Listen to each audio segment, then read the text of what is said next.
ٹھیک ہے بھائی، شکیل بھائی ریڈی آشف ریڈی ہے. اعوذ باللہ من الشیطان الرجیم، بسم اللہ الرحمن الرحیم.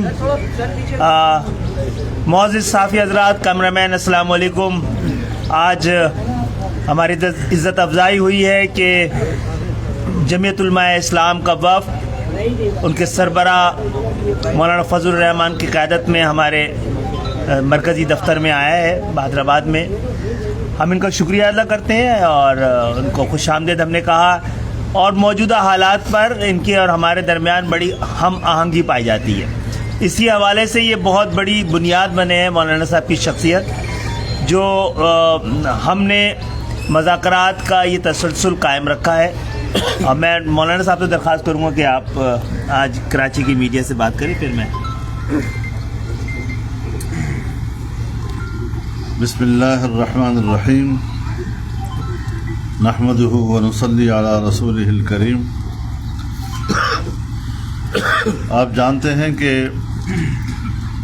پاکستان کے اندر اس وقت جبکہ حکمرانوں کے خلاف عدم اعتماد کی تحریک قومی اسمبلی میں پیش ہو چکی ہے، تو متحدہ قوم مومنٹ کے ساتھ ہمارے مذاکرات چلتے رہے ہیں.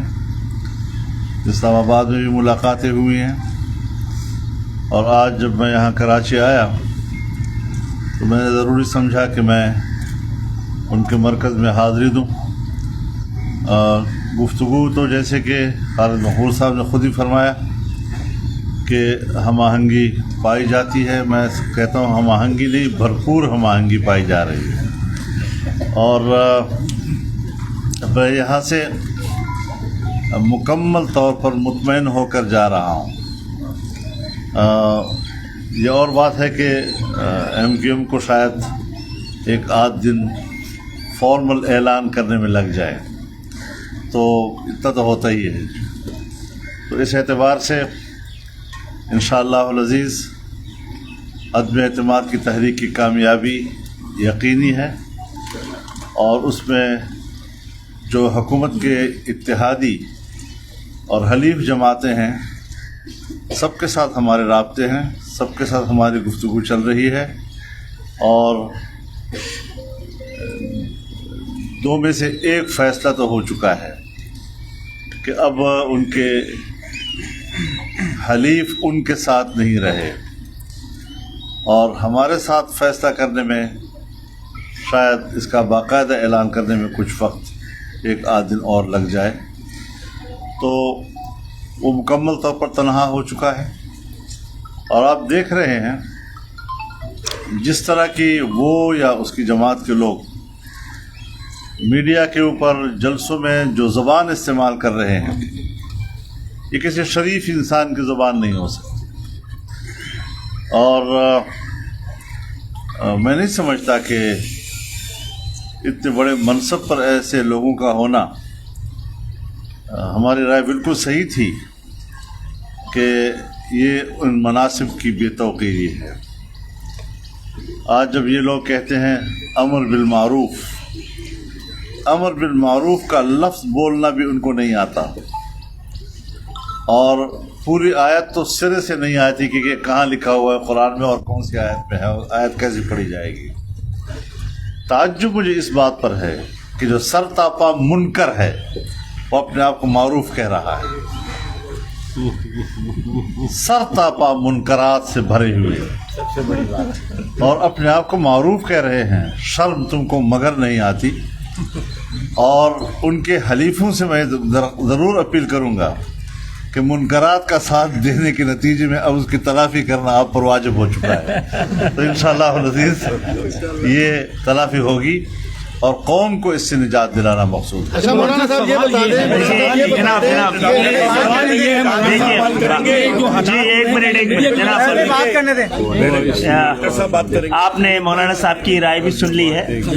ہم مولانا صاحب کی رائے کو اور ان کے ساتھ جو قومی قیادت ہے، اکابرین ہے، اس کو بڑی اہمیت دیتے ہیں. ان کے مشوروں کو بھی اور رائے کو بھی، اور اس کی روشنی میں ہی فیصلہ کریں گے. لیکن مولانا صاحب آپ اور جو قومی قائدین ہیں بڑے خوش نصیب ہیں کہ ان کو ان حالات کا سامنا نہیں ہے جن حالات کا ہمیں سامنا ہے. اور گزشتہ 15 سال میں قومی دھارے میں شامل ہونے کے لیے اور قومی قیادت کے ساتھ شامل ہونے کے لیے ہمارے پاس پاکستان کے پاس فائنینشیل اسپیس نہیں بچی اور ہمارے پاس پولیٹیکل اسپیس نہیں چھوڑی گئی ہے. تو ہمیں تو ایک دن نے ایک لمحہ جو ہے ہمارے لیے قدم پھونک پھونک رکھنے کی ایسے موقع پر ہمیں تو آپ کی وجہ سے بڑا حوصلہ ہے کہ ہم دوسری طرح بھی سوچنے کا ایک آپشن ہمارے پاس آیا ہے. اور ہم آپ سے آج بھی درخواست کی ہے کہ اس خصوصی حالات میں جس سے ہم گزر رہے ہیں، ہم ایک سیاسی جماعت کی حیثیت سے بھی، ایک قوم کی حیثیت سے بھی، اس کی 50 سال کی داستان ہے جس کو میں دہرانا مناسب نہیں سمجھوں گا، آپ جانتے ہیں. اور 15 سال سے تو ہم دیوار سے لگا نہیں دیے گئے، دیوار پہ چنوا دیے گئے. تو جو ہمیں لگے گا ہمیں سانس لینے کی اجازت مل رہی ہے. اور آپ کو پتہ ہے کہ وہ جماعتیں جو آج اپوزیشن میں بھی ہیں، الحمدللہ اللہ کا شکر ہے کہ ان کا کوئی کارکن لاپتہ نہیں ہے. ہمارا ابھی بھی حکومت میں ہوتے ہوئے 100 سے زیادہ لوگ لاپتہ ہیں.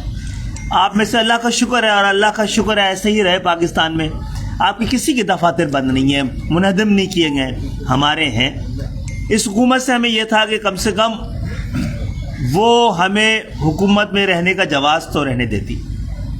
اگر ہمیں پتہ لگے کہ بہت سارے معاملات میں وزیر اعظم کے پاس اختیار ہی نہیں ہے تو پھر ایسی جمہوریت، اور ایسی جمہوریت جس کے ثمرات عام پاکستانی تک نہ پہنچیں، اس کو کرنے کا ہمیں بھی شوق نہیں ہونا چاہیے. لیکن آپ آئے ہیں اور ہمیں امید ہے کہ آپ کے ذریعے اور آپ کے تجربے سے پاکستان جن مشکلات میں آج کھڑا ہے ان سے نکلنے کے لیے ہم آپ کا اور آپ ہمارا ساتھ دیں گے. مولانا صاحب یہ بتا دیں کہ عمران خان نے کہا ہے کہ موجودہ حالات کا ذمہ دار جو ہے وہ میڈیا ہے.